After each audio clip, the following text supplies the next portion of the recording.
राधे राधे, हर हर महादेव। श्रावण का प्रदोष व्रत कैसे किया जाता है और इस व्रत की कथा क्या होती है, आज मैं ये पढ़ूंगी।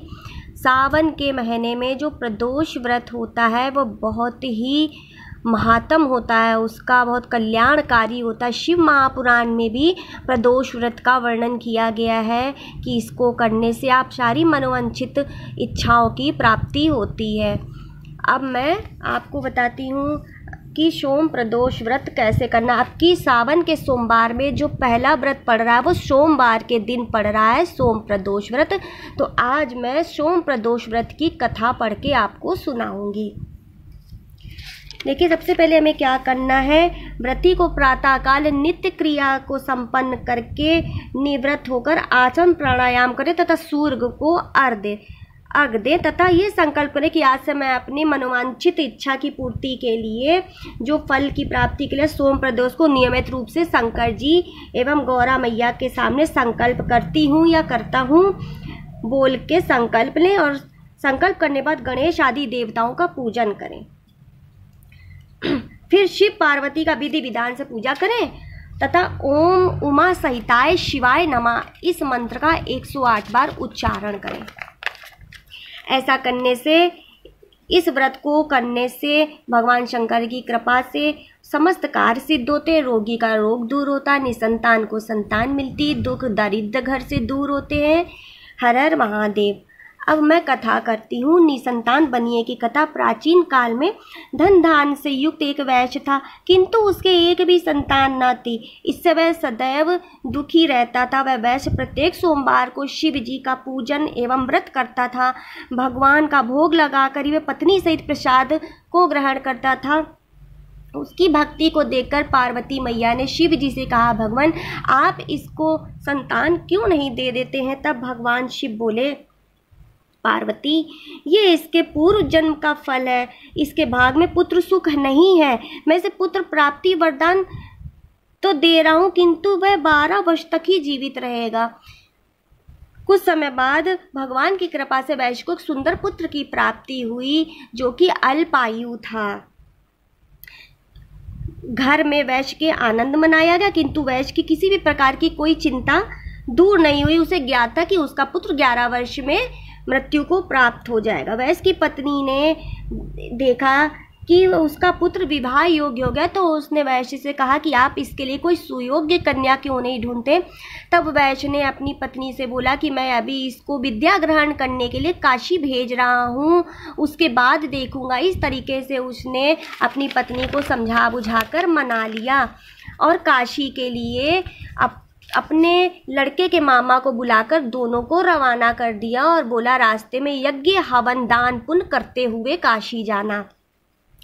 ऐसा बोलकर लड़के का मामा और भांजे के साथ विदा कर दोनों वैश्य बताए हुए नियम के अनुसार यज्ञ आदि करते हुए उस नगर में पहुँचे। उस दिन उस नगर के राजा की पुत्री का विवाह था।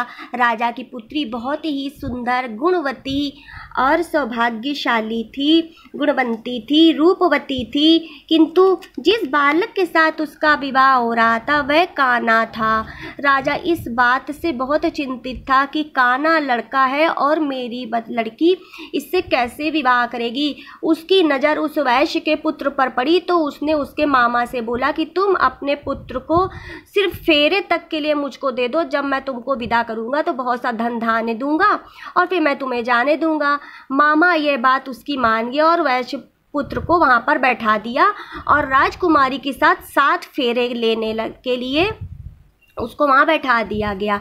जब सिंदूर दान हो गया उसके बाद वैश्य पुत्र जो था, सिंदूर दान करके वह राजकुमारी की साड़ी में उसने अपना संपूर्ण वृत्तांत लिख दिया कि मैं तुम्हारा पति हूँ और मैंने तुमको सिंदूर दान किया है। तुम्हारा विवाह काने लड़के से हो रहा था और तुम्हारे पिता ने ऐसा ऐसा कार्य किया है। अब मैं विद्या प्राप्त करने काशी जा रहा हूँ। यह एक काना राजकुमार तुम्हें अपनी पत्नी बनाएगा। यह लिखकर वह काशी चला गया। जब राजकुमारी की विदाई होने लगी तो उसने अपनी साड़ी पर लिखी हुई बातों को पढ़ा और शादी से मना कर दिया और बोली मैं नहीं जाऊंगी। उसने विदाई से मना कर दिया, बोली मेरा पति ये नहीं है, मेरा पति काशी गया है विद्या अध्ययन करने, विद्या प्राप्त करने, मैं उसी के साथ जाऊंगी। उधर वैश्य कुमार काशी पहुंच गया और विद्या अध्ययन करने लगा। जब वह पूरे 12 वर्ष का हो गया तो उस दिन उसकी तबीयत कुछ खराब हो गई, वह अस्वस्थ महसूस करने लगा और अपने मामा से बोला मुझको चक्कर सा आ रहा है, मुझ शारीरिक कष्ट है, मैं लेटूंगा। यह कहकर वो जाकर लेट गया और मर गया।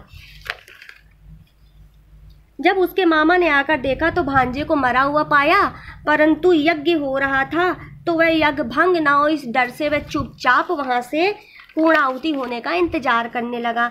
जब सभी लोग वहां से चले गए तब उसने बड़े जोर जोर से रोना आरंभ कर दिया।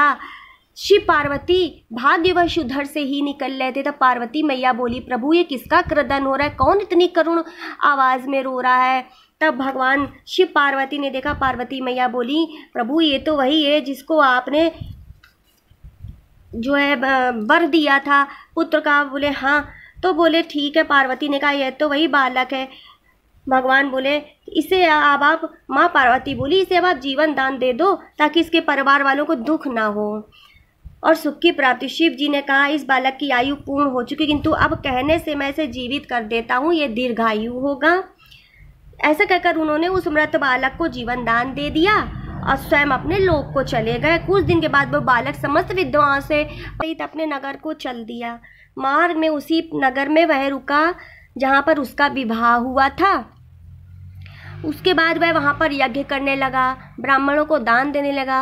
राजा को यह बात पता चलते देर ना लगी कि कोई ब्राह्मण जो है काशी से विद्या प्राप्त करके एक वैश्य पुत्र लौटा है और वह यज्ञ आदि कर रहा है। सुनकर राजा स्वयं वहाँ गया और अपने दामाद को देखकर बहुत प्रसन्न हुआ और उसको अपने घर ले आया। कुछ समय बाद उसे अपनी पुत्री के सहित विदा कर दिया।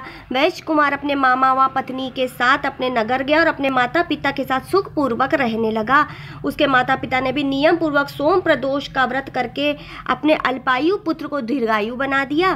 जो कोई सोम प्रदोष व्रत को करता है या पवित्र कथा को सुनता है उसके समस्त पाप व कष्ट दूर हो जाते हैं तथा संपूर्ण मनोकामनाएं पूर्ण हो जाती हैं। ऐसा सोम प्रदोष व्रत का महात्म है। राधे राधे, हर हर महादेव।